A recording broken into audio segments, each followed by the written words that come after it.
Well, hello, everybody. Welcome to Virtual Global Azure Summit. My name is Mark Brown, and as Rick mentioned, I am a program manager on the Azure Cosmos DB team. I manage a bunch of different things, but the things that are relevant for us today is I'm a feature owner for our replication and consistency technologies built into Cosmos DB. Cosmos, if you're not familiar, is a distributed NoSQL fully managed database in Azure, fully managed there. So basically, no VMs to manage, no storage to manage, just provision and dial it up and down for the throughput you need. You can find me on Twitter at markjbrown.com, usually talking about NoSQL distributed databases and Azure Cosmos DB most commonly. So feel free to check me out there. So let's get started. So I guess the question we should ask when starting a session about distributed applications is why build distributed applications in the first place? And there's really two reasons you would do this. First is availability. What happens to your application if a region becomes unavailable? This doesn't happen often, but sometimes regions in Azure or in any cloud may go down for some reason, storage or networking or compute or some combination of those things. If you have an application and you've deployed it and put it into a single region, you're functionally down from that application doing anything if it's unreachable. So that's one reason why you would build distributed applications and deploy them into multiple regions. The second reason is latency. So how do you improve the response times when users are on another continent? That's something, if you can get your application and more importantly, your data closer to your users, that's a key thing that you would want for your customers. Hold on just a second. I'm having some troubles here with my deck. Just a moment. PowerPoint just crashed on me.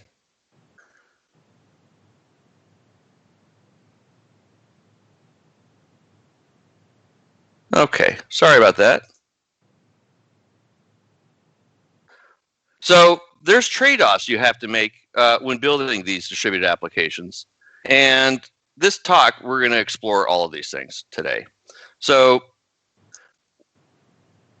the trade-offs that developers need to understand when building distributed applications are around three concepts: availability, latency, and a third, consistency. So each of these concepts is fundamentally tied to each other, and it's essential that developers understand the relationship between these because there's trade-offs that have to be made in order to build distributed applications with distributed databases that can provide predictable performance and availability.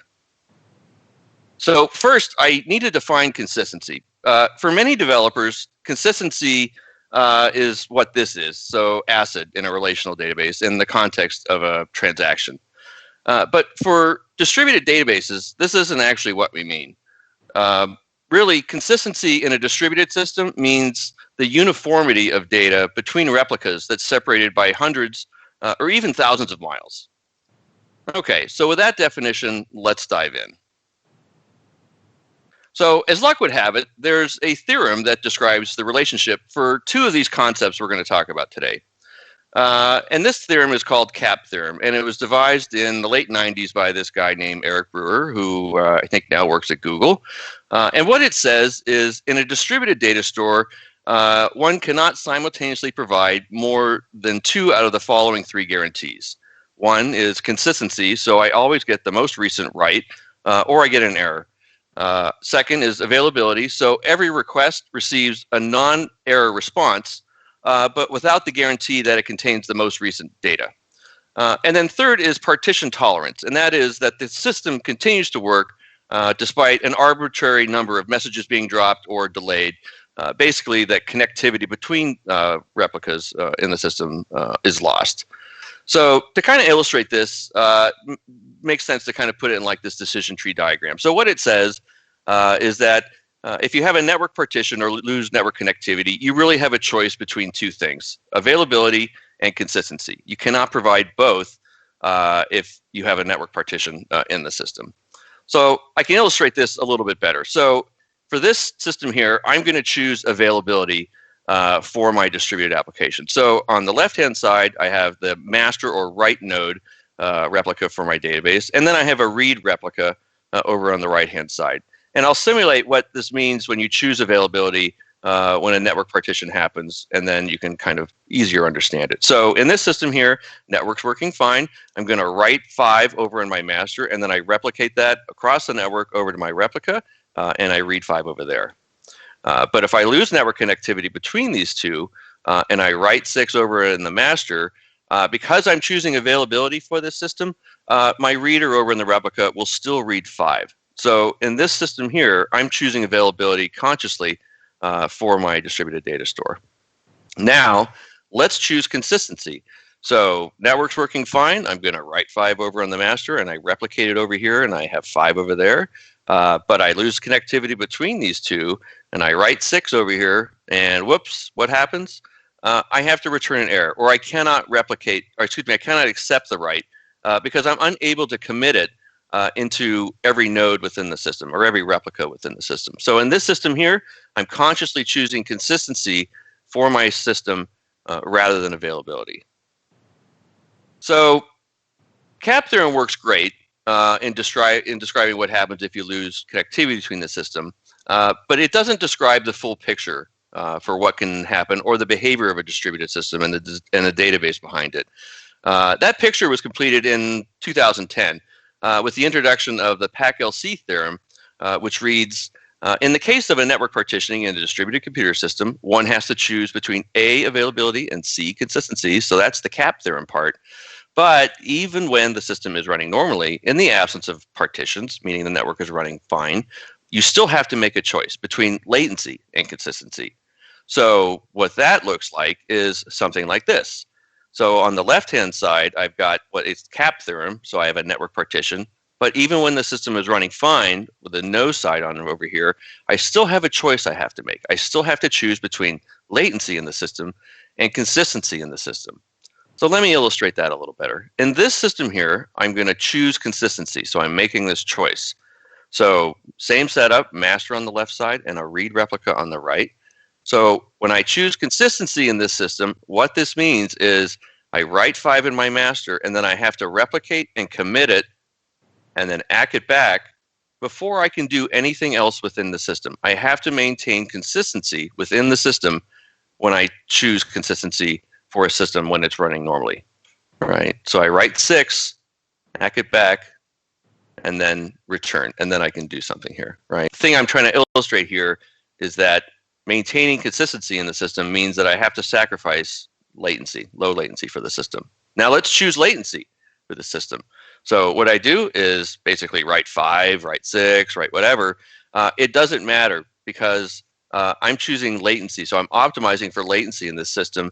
I am giving up consistency. So as I'm writing data, someone reading data in another replica may or may not see the most recent writes or updates for a piece of data within there. Okay? All right. So I'm going to do some demos here, and I'll walk through each of these concepts in a little bit and then demo each of them because I think it provides better impact, aside from stick figure illustrations, on how these types of things work. So again, I want to expand on latency a bit here. Another way to frame it is latency equals performance, right? And the lower the latency, the faster the requests are handled, and the better the performance for your applications. With distributed systems, the way you reduce latency is to replicate data closer to your users. And in Cosmos, we replicate data into the region where your application is deployed in. You're going to get a guaranteed 10 millisecond response time or faster. Okay? All right. Let's move into a demo here. So in this demo, I'm going to show you a couple things. I'm going to show you an application where I have a Cosmos database that's in our East US 2 region here in the US. And then I have a VM over in West US 2, so all the way across the United States, where I'm going to read data out of that application. And then what I want to show you is what happens to latency when I replicate that data. So in this next setup, for this benchmark, I'll have data in East US 2 replicated into West US 2, and then I'm going to do another benchmark reading data out of that replica. Okay, alrighty. So let's go to my demos here. So let me run this demo here. All right. Oh no. What happened here? Well, let's try that again. Okay. Let's do this. Sorry about that, folks. This was working just a moment ago.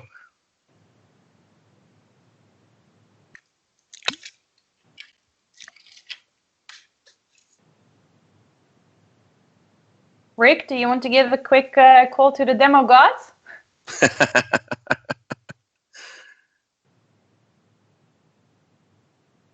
Yes, Rick, please say a prayer. This is the first time I've had both PowerPoint go crazy on me and demos go crazy on me at the same time. Always like that. Always like that. The moment you need it. I've seen this demo before. I've seen it work. I promise. It works. I just ran this thing, warmed it up, ran it just a few minutes ago. Huh. This is actually taking longer than it should for initializing. It's one of those things they don't tell you in speaker training, that you will occasionally need to run block for the presenter and fill dead air while he tries to make his demos function. Yes. This is acting weird. Okay. Gonna kill that. Just a moment.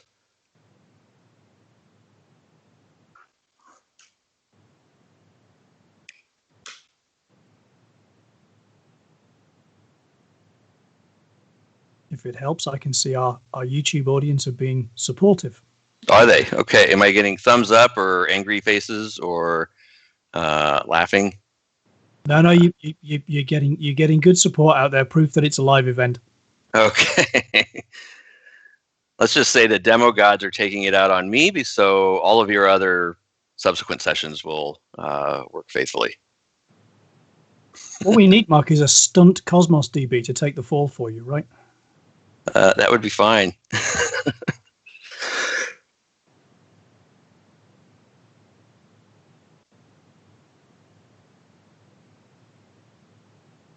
Here you can see it's truly a distributed database here, right? Waiting for data to replicate in all regions.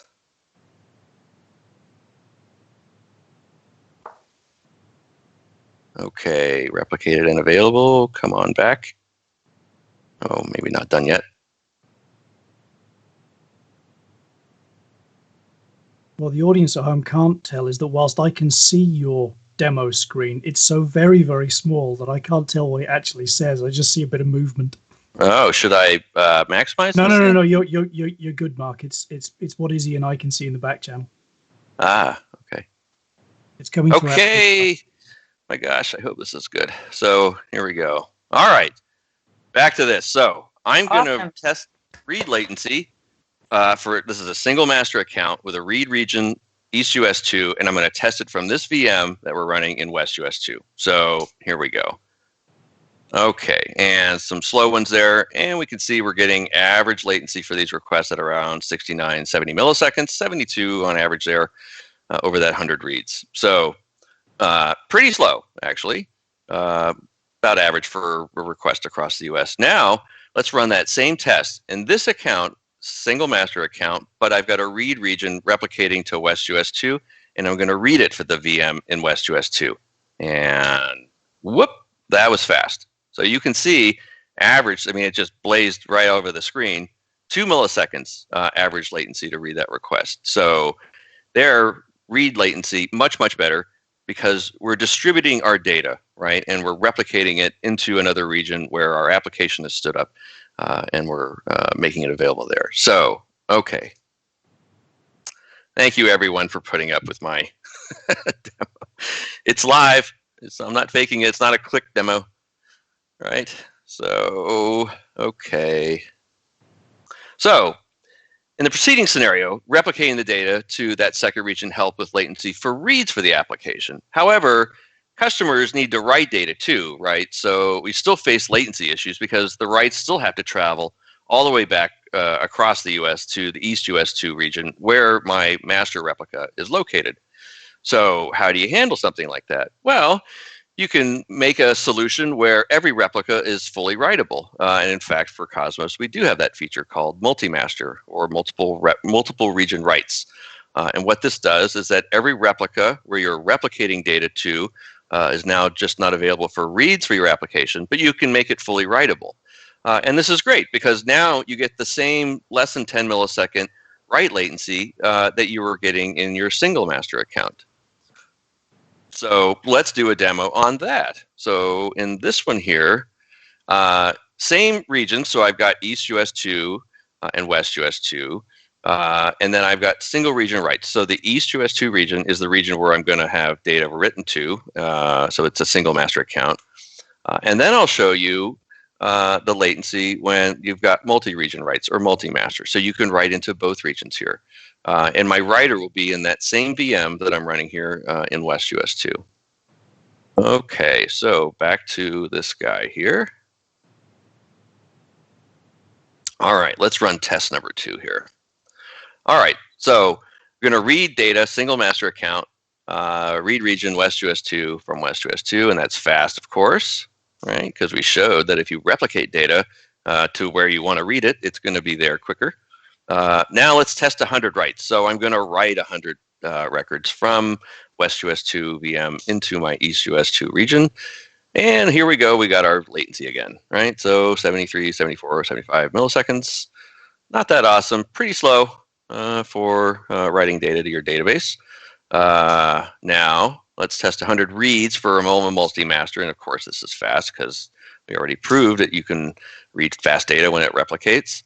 Let's test 100 writes with a multi-master account.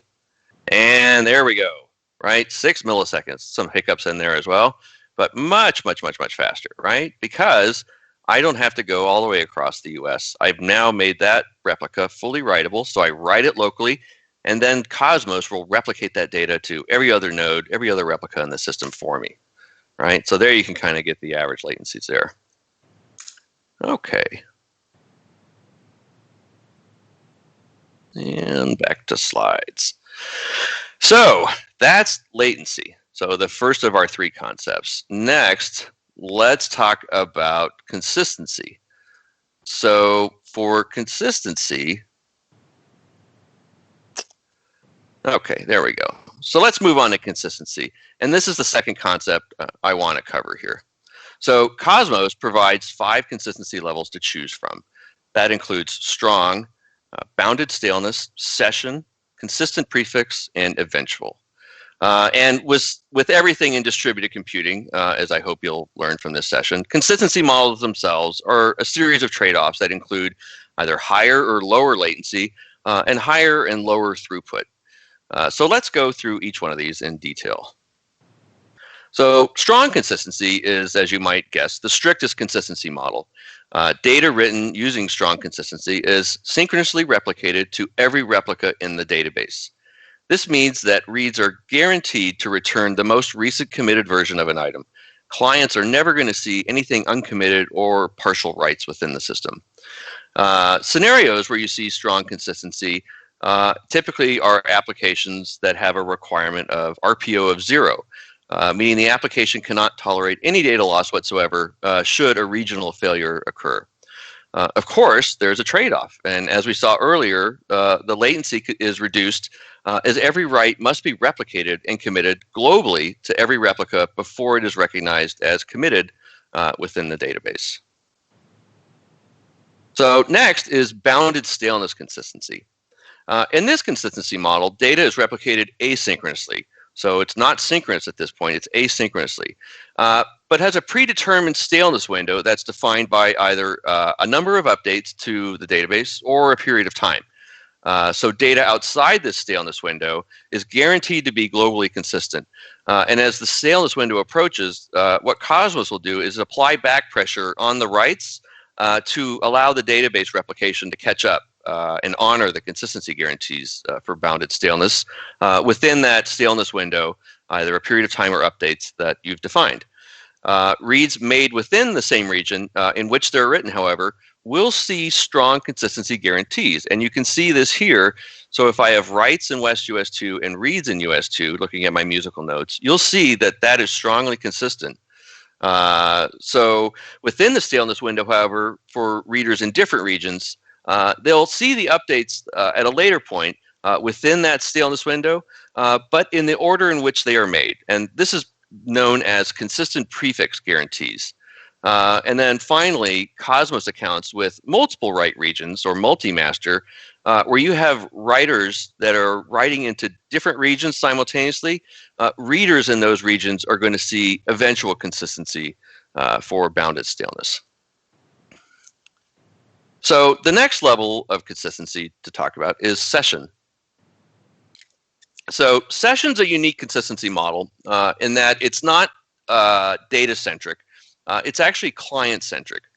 And let me explain that. So for applications with a single client or multiple clients sharing the same session token, so this is how it works in Cosmos DB, is our Cosmos client provides a session token that you can actually share with other instances of the application, or if you're just using a single client or a single instance. Reads for those are guaranteed to honor consistent prefix, monotonic reads, monotonic writes, read your writes, and write follow reads guarantees. Now, that's a mouthful of guarantees, but what it really means is that a single client or multiple clients sharing the same session token will not see any dirty data, and the updates will always be in order. Functionally, they will see a strong consistency, if you will. So clients outside that session, however, and in scenarios where all writes go to the single region, we'll see a consistent prefix guarantee. So they'll see updates later, but they'll get them in the order in which they happened. And then clients, again, where you have multi-master and are making writes into multiple regions, like what I showed earlier, bound to staleness, they will see eventual consistency for their applications. Next is consistent prefix. So with consistent prefix, this consistency level guarantees that readers never see out of order writes. It's a more relaxed level of consistency though. So it provides write latencies and availability and read throughput comparable to that of what you would get with eventual consistency, but provides the order guarantees that suit the needs of scenarios where that kind of order is important. So readers for all writes to a single region will see consistency prefix guarantees, and then the readers for Multimaster, when they're making writes into multiple regions, we'll see eventual consistency. And then finally, there's eventual consistency, and as the name implies there's no ordering guarantees for reads, and eventually the replicas will converge to a global order. As you might expect, eventual consistency is the weakest form of consistency because a client may read data that's older than ones it had read before. And it's actually a useful consistency model. Where we see it is in IoT scenarios where they're ingesting large tons of data, or just other applications where they don't care about the ordering guarantees. That could be like including a count of retweets or likes or non-threaded comments on like a blog platform or something like that. So those are each of the 5 consistency models. And I hope this kind of explanation and also the illustrations can kind of help point out how those work. So some things to point out earlier, and as I showed earlier on the PACELC slide, you must make a trade-off for latency for consistency. So in a distributed system where replicas are separated by long distances, the speed of light can actually become a problem. Packets can't move faster than the speed of light, and of course in a WAN they move considerably slower because you've got networking gear and switches and all kinds of other stuff where packets have to go through. And of course, the greater the distance, the worse the latency for this. So that's a big trade-off you have to make for the applications. And then next is also consistency versus throughput. So this table here shows kind of how we handle quorum reads and writes within Cosmos. And then on the right side here is a replica set. So within each physical partition within Cosmos DB, data is written to 4 times within there, and this provides greater data durability for Cosmos. On the right path, we have what's called a quorum writes, right? And so for strong consistency, this is what's called a global majority, meaning we commit the data to 3 of the 4 replicas in a replica set within region, replicate it, and then do the same for every other region where your data is replicated to. That's global majority. Within region, for bounded staleness, session, consistent prefix, and eventual, we do what's called a local majority, which means we are going to commit to 3 of the 4 replicas within there, and then the data is then replicated to the other follower in the replica set. On quorum reads, for session, consistent prefix, and eventual, we do a single replica read in there. And I'm expressing these in terms of RU so that you can understand the cost in this, because there's a throughput trade-off. For relaxed levels of consistency, you're just doing a single replica read on here. For strong and bounded staleness, because we provide those consistency guarantees within region. Remember earlier I said, well, for strong, for sure, you're always going to get consistent data. In region, for bounded staleness, however, you also get strong data. So we do a 2 replica read. And what this does is that it provides the consistency guarantees defined by strong and bounded staleness consistency level or consistency model.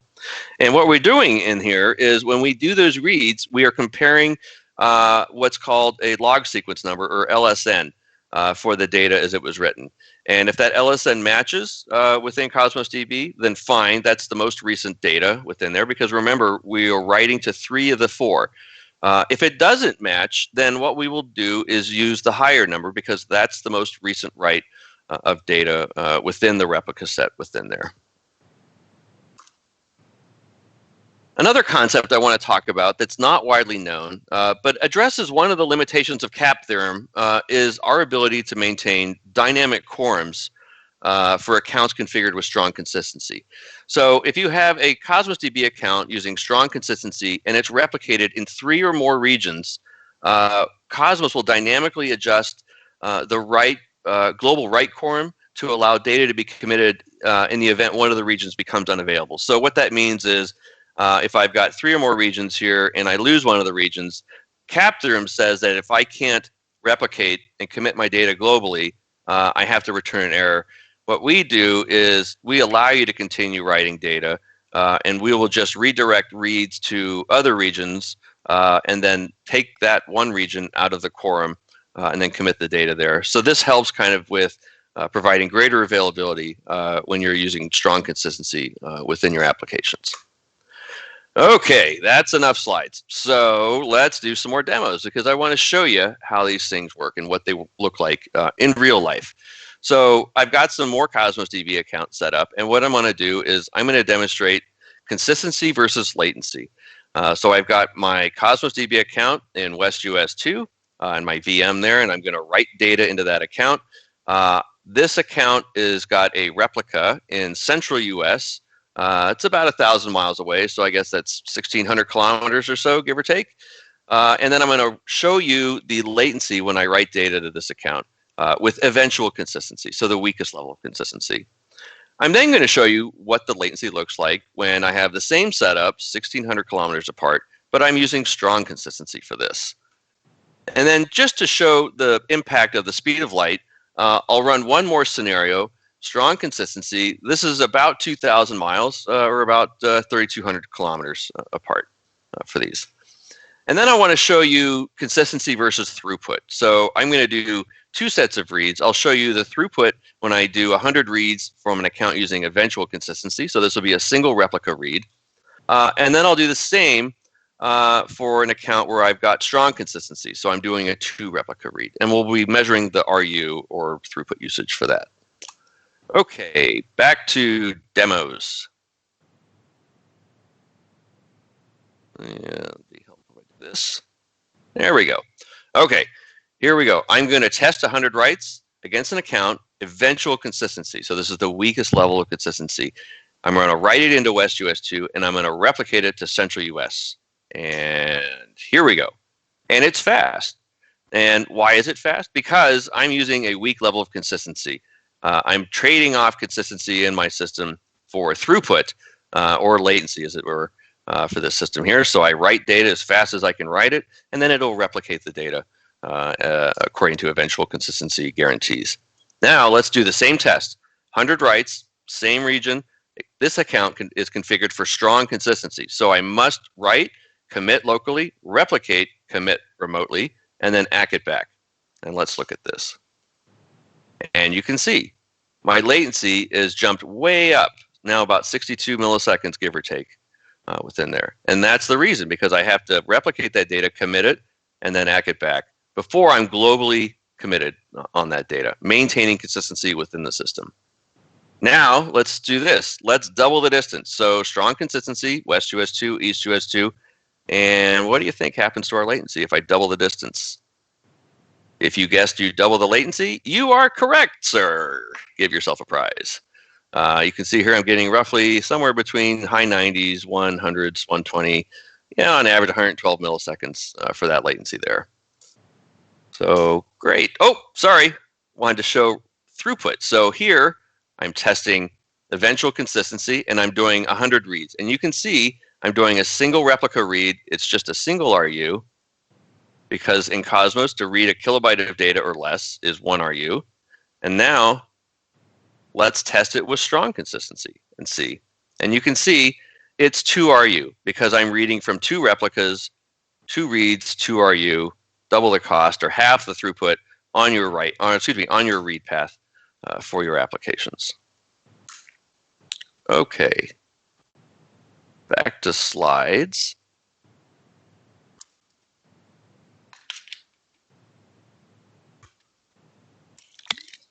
All right, on to the last section.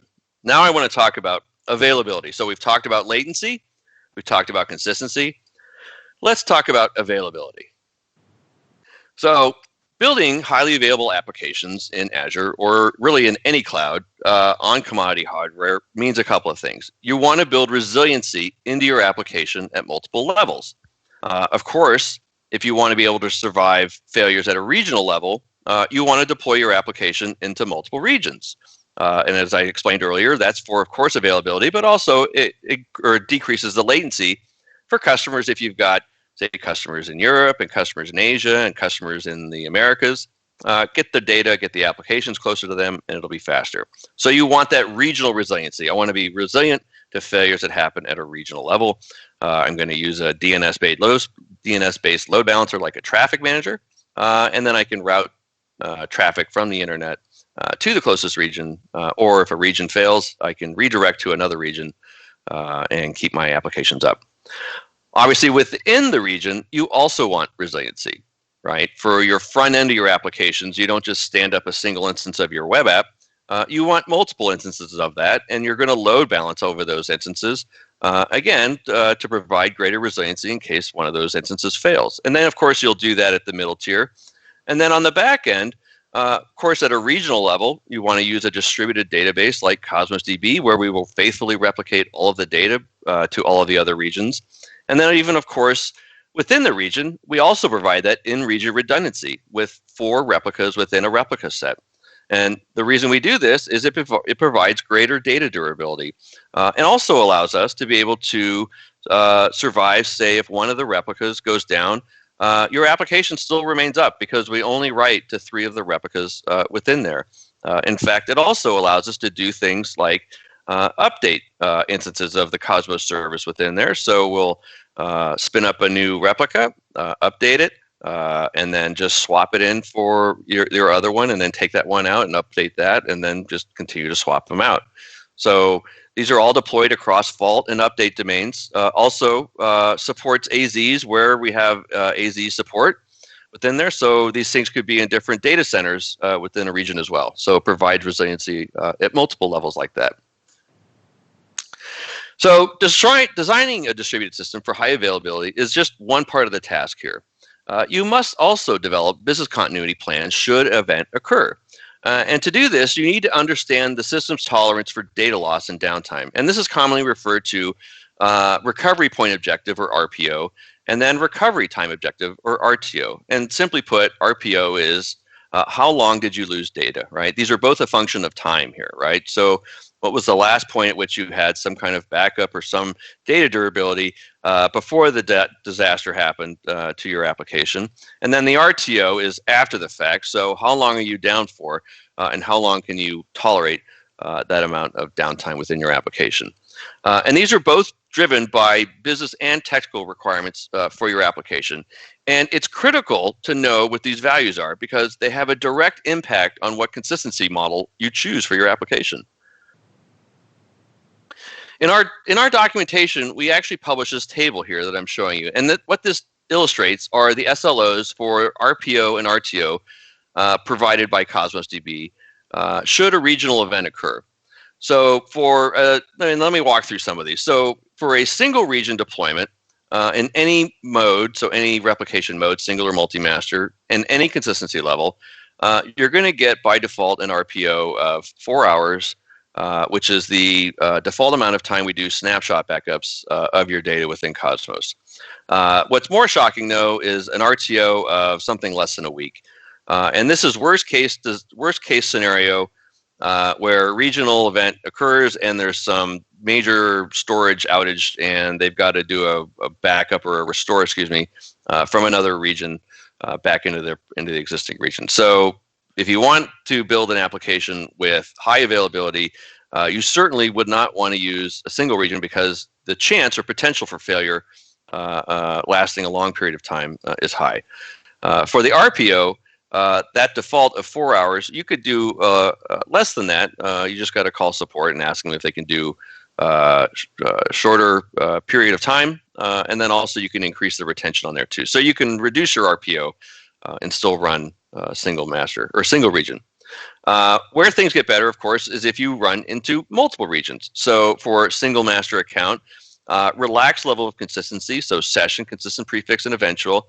RPO of 15 minutes, and what this is a function of time for how quickly data replicates from one region to another. And that's less than 15 minutes. So in Cosmos, the system will replicate data as fast as possible, provided the throughput that you've provisioned within your application. So if you write a single piece of data and don't do anything else, you're going to be consistent probably within a second, or as quickly as we can replicate it across the Azure backbone. And then your RTO is going to be less than 15 minutes. And what that is a function of how quickly Cosmos detects a regional failure and then automatically promotes your secondary to be your new write master within there. So that's the automatic failover mode within Cosmos DB. For bounded staleness, your RPO is going to be a function of K or T. So K is the number of updates, or T is time. Within regions where you have more than one region, that's going to be 100,000 updates or 300 seconds or 5 minutes within there. Within a single region, that's much, much less within there. And then your RTO is going to be the same, failover for less than 15 minutes. And then, of course, for strong, RPO of 0, of course. And why is that? Because we've replicated your data to another region and made it durable. So if a regional event occurs, then you've lost 0 data. Of course, the trade-off there is the latency for writing all of that data within there. And you're going to have the same RTO, less than 15 minutes for single master. Multi-master is where things get a little more interesting. For relaxed levels of consistency, I'm still going to get the same less than 15-minute RPO, and then for bounded staleness, the same RPO. But my RTO is 0 now. And the reason is because of our Cosmos client in multi-master mode. What happens is when the client detects that the region is no longer accepting writes, it will retry that and then fail it over to your next region and then retry the writes within there. So this is great. You basically get a client-side failover within your application, and you didn't have to do anything. So functionally RTO of 0, your application keeps functioning. You'll get additional latency on that because it's now writing to another region, but your uptime is good. And then, of course, for strong level consistency, we don't offer that for multi-master. And the reason is because you actually lose all latency guarantees when you use strong with multi-master. So we don't offer that as an option. And you may be asking, hey, what about RPO 0 and RTO 0? Can't I have that? And the reason is no, because what is RPO? It's functionally consistency, right? So if you look at the different consistency levels and the RPO for those things, That's what consistency is a dial on RPO within your application. And then availability is functionally RTO, right? So that's the dial for the other piece there. So it's basically CAP theorem. You cannot have RPO 0 and RTO 0 within a distributed system. So that's it for my session. I wanted to provide you some additional resources here. All of the benchmarks that you saw are all available here at aka.ms/cosmos-global-demos. Also, some great docs. We have lots of good docs that describe things like global distribution and replication, consistency and how that works, and the consistency guarantees, high availability and how to provide high availability for your applications. I encourage you to follow us on Twitter. We tweet lots of great content, tips and tricks, blog posts, and other things that we write.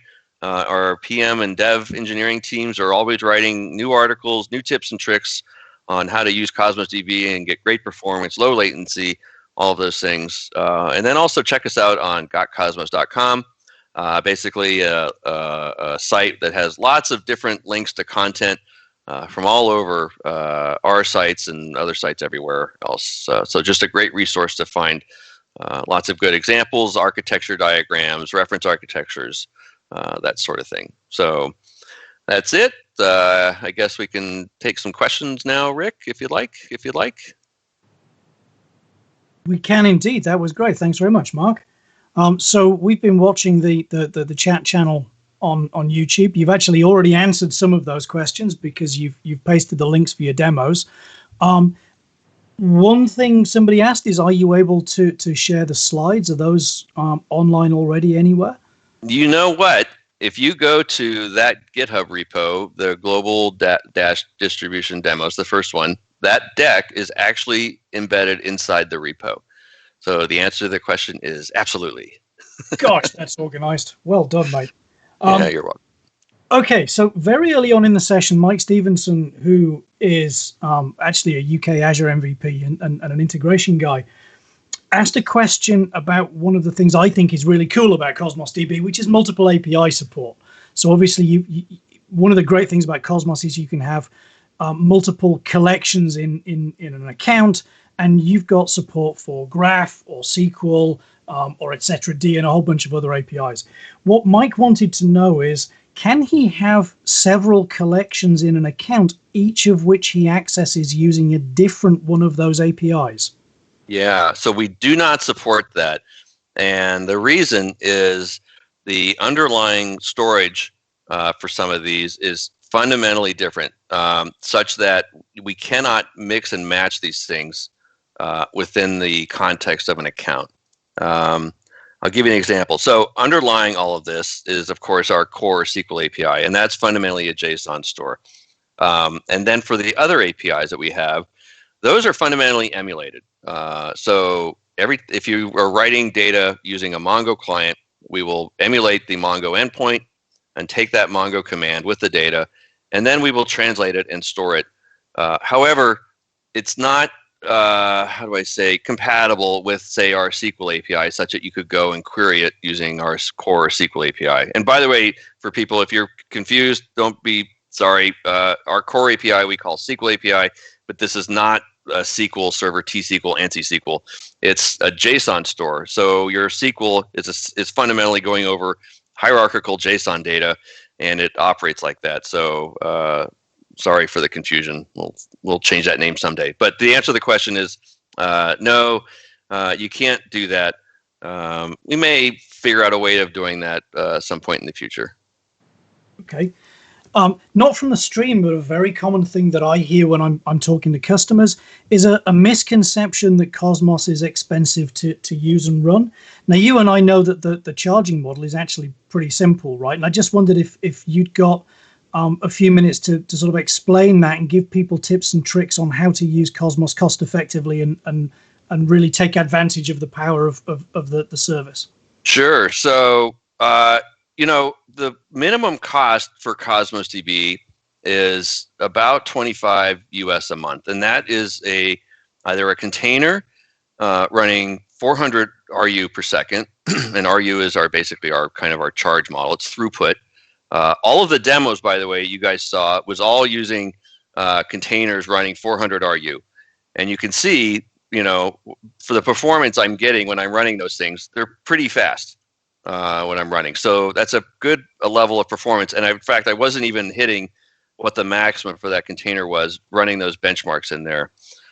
So for relatively a small amount of money, that's pretty good performance. And by the way, you can also use shared throughput or provisioning throughput at the database level.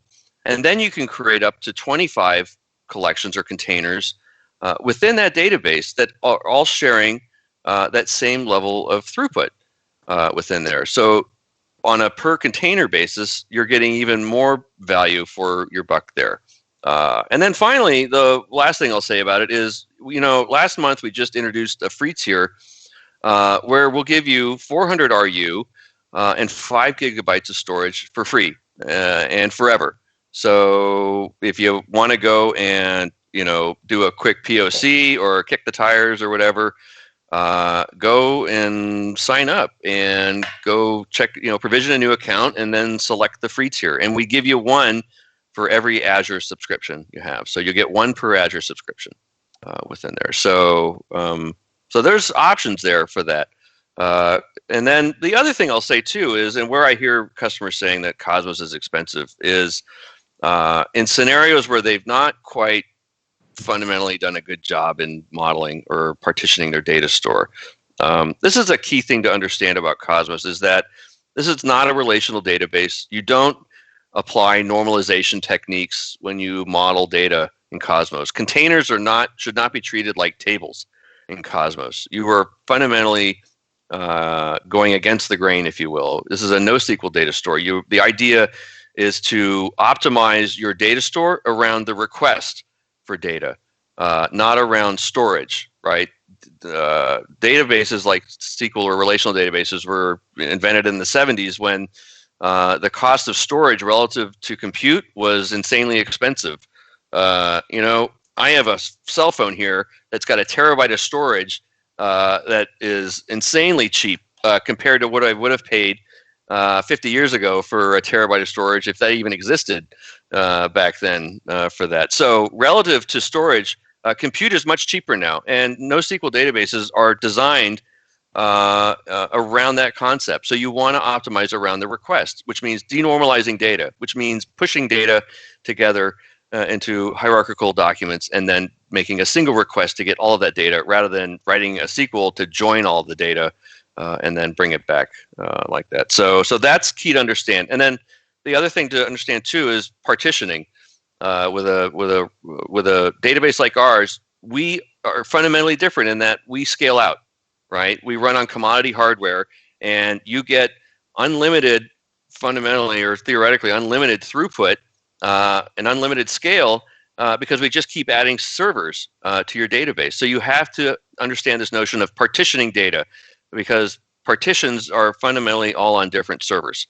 And so how you treat this is, when you write data, you want to make sure you spread those writes across as many servers as possible, because then you're utilizing all of that compute that you've provisioned, right? So you want to make sure you have high cardinality for your partition keys to make sure that you're spreading it out. If you don't do that, and all of your data goes to a single partition, then you're inefficient, right? And what people will do is they're like, oh, my performance is terrible.